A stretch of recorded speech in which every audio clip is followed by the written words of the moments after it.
This is the new 2020 Ferrari F8 Tributo, and it is the newest Ferrari on the market.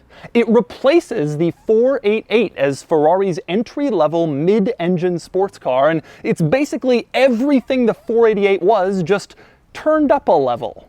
And today I'm going to review this car and show you what I mean.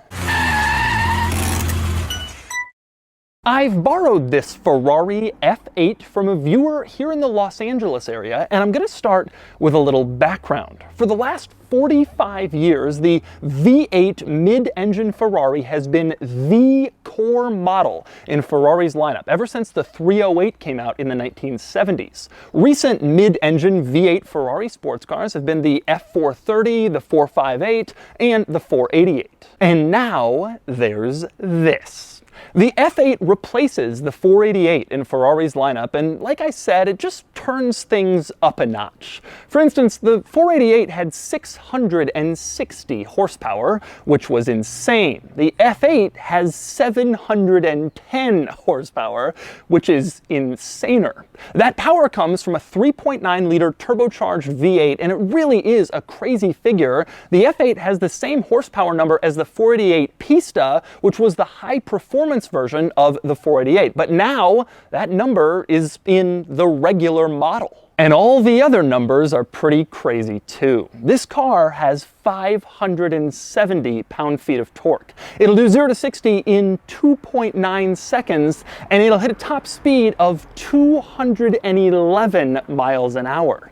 And then there's the pricing. These start around $275,000, and that's before options, which are plentiful and expensive. Figure sticker prices of around $330,000 won't be uncommon for the F8. That's a big number, even in the Ferrari world. I owned a 2004 Ferrari 360 that had a sticker price of around $155,000 back when it was sold new around 15 years ago. Things have escalated rapidly since then. But of course, the car has changed a lot to go along with its crazy price tag, and today I'm going to show you what you get when you spend that kind of money on a new Ferrari. First, I'm going to take you on a thorough tour of the F8 and show you all of its interesting quirks and features. Then I'm going to get it out on the road and drive it, and then I'll give it a Doug score.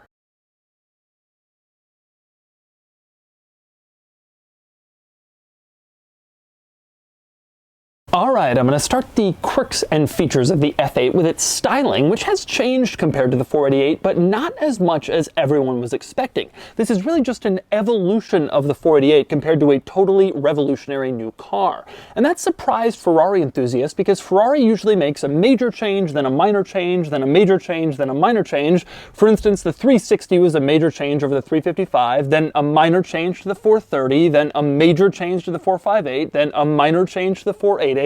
So we were all ready for a major change with this car, and it didn't come. Instead, we have kind of another minor, subtle revolution compared to the 488. With that said, there have been some big changes to the exterior that can help you tell apart this car from the 488, and you're looking at one of the biggest right now. The rear end has been given just a general restyling, and it looks a lot different than the back end of the 488, which you can see here. I'm going to point out some of the biggest changes back here to the rear end of the F8. To me, the biggest and most obvious is the taillight situation. The 488 had only 2 taillights, one on each side, but the F8 has 4, which is one very easy way to tell the two vehicles apart. You also have these little grills that go around the taillights on either side of the rear end, a very different look from the rear grills in the back of the 488. Again, those are two very simple, quick ways you can tell apart the F8 and the 488 from the back. And there are even bigger changes up front, starting with the headlights. To me, a hallmark of the 458 and the 488 was that the headlights kind of went up the side of the car,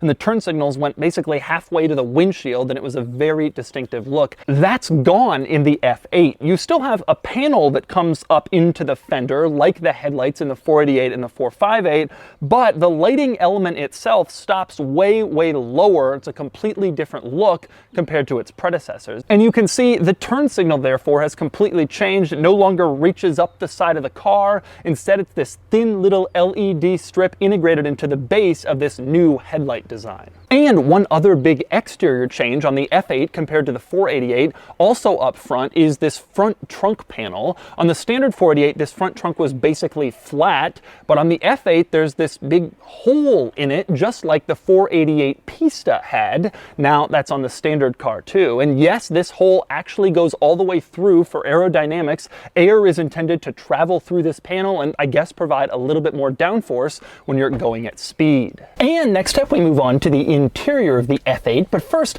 I want to talk about getting in, and that means starting with the key, which is just cool. Look at this thing, it says Ferrari on it, bright red. You're not mistaking this for any other car key. You turn over and you have 4 buttons. There's lock, unlock on the top, then you have the trunk opener button, and then there's a button with a light. I think if you press that, it turns on the light so you can find your F8 in a parking lot in case you've parked in a sea of F8s and you simply can't determine which one is yours. And next up, as for actually getting in, the door handle is rather unusual in this car. A lot of exotic car brands go to great lengths to conceal their door handles, but not this car. Instead, it sticks out from the door, very obvious, but it has this kind of cool shape to it, and it almost seems to go along with the design of this car. Everybody else tries to hide their door handles. Ferrari just tries to make them look cool. I will say though, I am still confused as to why Ferrari insists on putting this ugly keyhole on the outside of every door.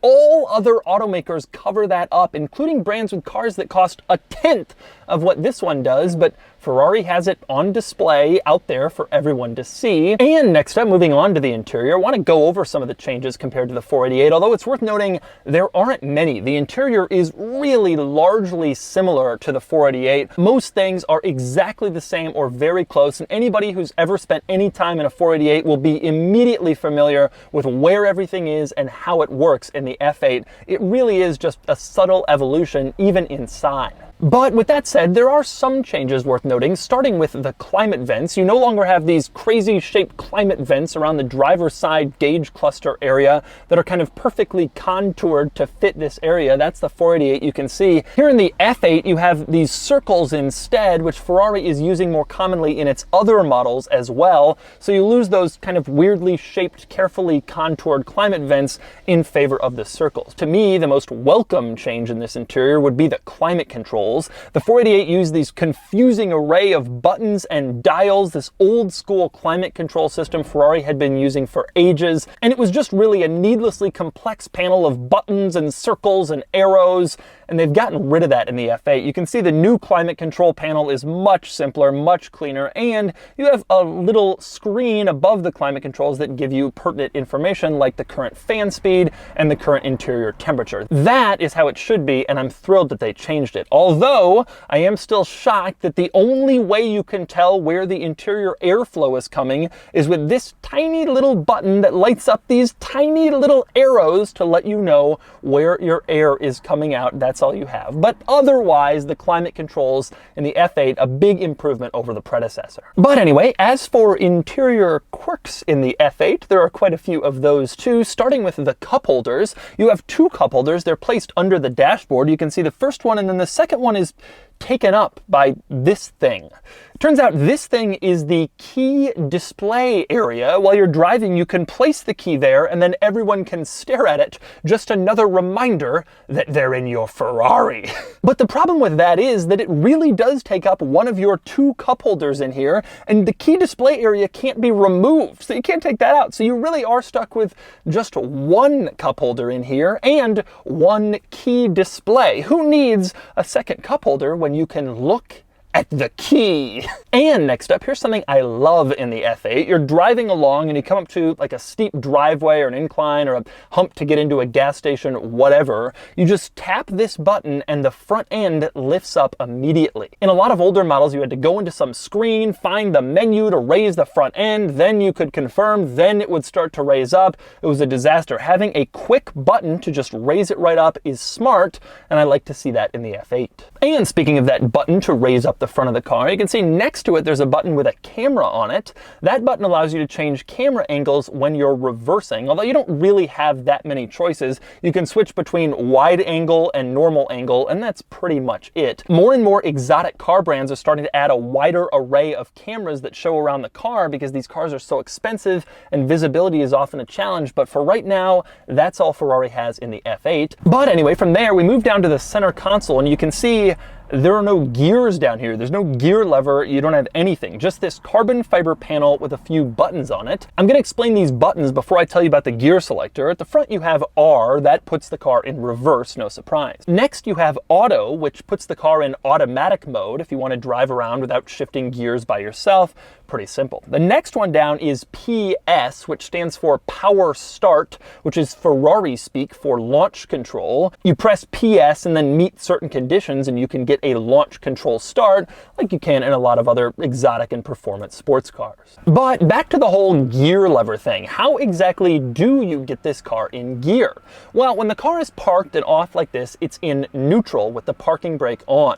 And if you want to go somewhere, you have to pull the right shift paddle, the upshift, and that brings it from neutral into first gear. And then from there, you can just drive away, which seems pretty simple. If you want to park the car and go back into neutral, just pull both shift paddles at the same time. That engages neutral, then the parking brake will automatically engage when you turn the car off, and then you're basically in this car's version of park, and you can walk away. Now, you might be wondering why Ferrari chose to do that instead of providing a normal gear selector like basically every other vehicle, including a lot of other exotic sports cars. And the reason is Ferrari wanted everything to be centered around the driver in this car. So it's not just that you use the paddles to get into gear. It's that, for example, the steering wheel contains basically every function you could possibly want to drive the car. For instance, the turn signals are mounted on the steering wheel. You can see, press this, the left turn signal goes on, and it's the same deal over on the other side. Press this and the right turn signal goes on. There's no stalk coming off the wheel. Instead, they're right at your thumbs. And that's true of basically everything. The high beams, also right there on the steering wheel, you can turn them on or off. The regular headlights, of course, you can just leave in automatic. You don't have to deal with them. You also have your wiper controls on the steering wheel. No stalk coming off the wheel where you have to take your hands off for even a second. You're on the racetrack and it starts to rain. You just move your thumb and you never have to lose your grip on the steering wheel. And that's also true of the engine start button. You can see mounted right there on the steering wheel to the left. There it is. Get in the car, press the starter on the steering wheel instead of fumbling around somewhere else. And same deal with the suspension firmness next to the engine start button. You can see that button right there. And the drive mode itself. You can switch between wet, sport, race, and then turn off all the traction controls with this little switch on the wheel. Everything is right there within a very easy reach, so you never have to be fumbling around somewhere in the interior to find something or turn it off if you're driving this car in a high-performance competitive setting. And this driver focus extends beyond the steering wheel and the controls around there to also include all of the infotainment controls, the radio, the navigation, everything else. It too is all driver focused in the gauge cluster. All right, check this out. In the gauge cluster in the very middle, you have the tachometer, this large old school analog tachometer, exactly what you'd expect from a Ferrari sports car like this. And over to the left of that tachometer, you have a screen that shows all of your most important vehicle displays. For instance, your odometer is in there, your fuel reading, or you can use this little dial on the side of the dashboard to scroll through a few other important displays, like for instance, your speedometer, your tire pressures, and the most important gauges for the car. That stuff is all pretty standard to have in the gauge cluster. What's more of a surprise to see in the gauge cluster is what you have over on the right side of that center tachometer. You have a second screen over there that gives all of your infotainment needs. So this screen shows you your radio station, your media, your phone Bluetooth settings, and your navigation screen, your navigation map and destination, directions, all of that stuff. It's in this screen in the gauge cluster. Now, this is all great if you're the driver, because then everything is within your line of sight, just like how all the controls were on the steering wheel within easy reach. The problem is there isn't a second center infotainment screen for the passenger to use. So if you're the passenger and you want to change the radio station, too bad. You can't really see into the gauge cluster to make that change. Same deal with set and navigation destination and basically everything else. The driver has to do it using the second set of controls over in the middle of the dashboard. This dial and these buttons allow the driver to scroll through the screen and make whatever changes are necessary. But the passenger is cut out of all of that stuff because this car is so driver focused. The passenger doesn't even get to look at the navigation map to help with directions.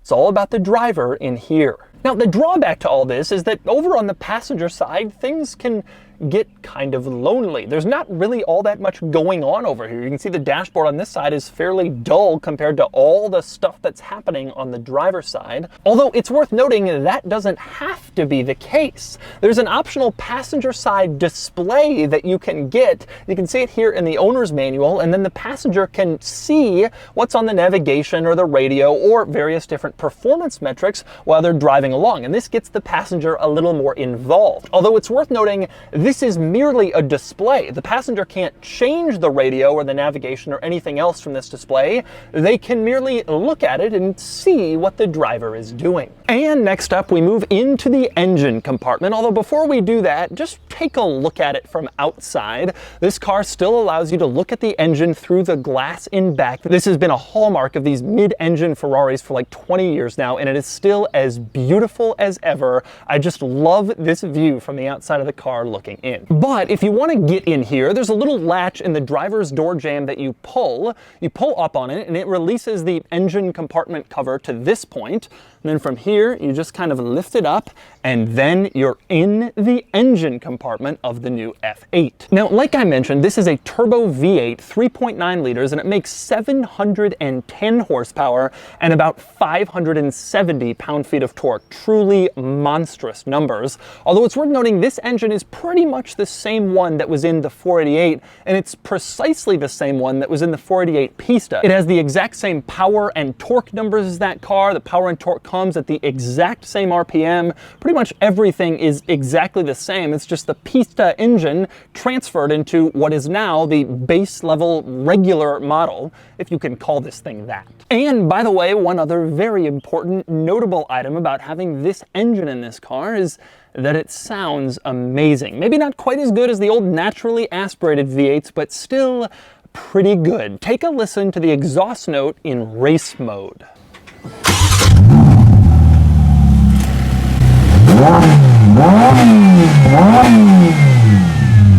And finally, we move on to the front trunk of the F8. Now, to open up the front trunk in the F8, it's pretty simple. You either press this button on the key fob, which pops it open, as you can see, or there's a little button in the driver's door panel. You can press that and it pops it open. But either way, it gets it to this point, and then you reach in, unlatch it, and you can open up the front trunk. And when you're in here, you can see it's a pretty spacious cargo area, especially for an exotic supercar, which are known for being impractical. They've become more and more practical over the years, and this is a good example of that. You can get some decent sized bags in here. And just in case you run out of storage space in the front trunk, it is worth noting that behind the seats, you also have more storage space. There's actually a few inches back there where you could stick stuff, and there's some nets in case you want to put stuff back there that you don't want to roll around. So there's a reasonable amount of cargo room in the new Ferrari, which is surprising to say. And finally, probably the most interesting item in the front trunk is this little plaque mounted on the back of the front trunk area that shows all of your options, all of your personalization specifications, as Ferrari says. This has every single option that's included on the car, and the serial number, the color, all that stuff, so that future owners can see precisely what this vehicle has, or so that you can proudly show off to people what options you paid extra for. This is cool to have. Porsche usually includes all the option codes on a decal on the trunk lid. This is far more high class, high quality, and it's nice to see it there. I like that Ferrari does this. And so those are the quirks and features of the new 2020 Ferrari F8 Tributo. Now it's time to get it out on the road and see how it drives. All right, driving the F8, and it is sweet. Looking around this car, I have to say, I kept thinking, this is so 488. This is so 488. If this was any other brand, this would be a more Doug video about some little updates to a car. But it's Ferrari, it's a new model, and I feel like it's important to cover it as such.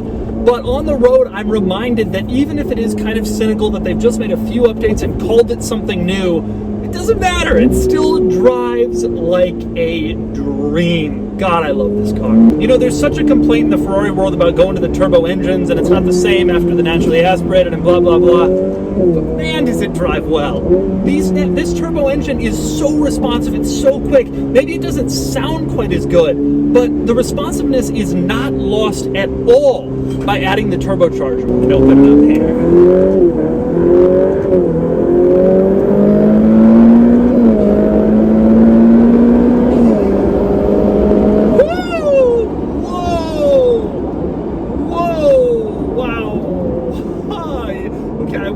Crazy there, but the car is so fast, it's just so capable of doing that.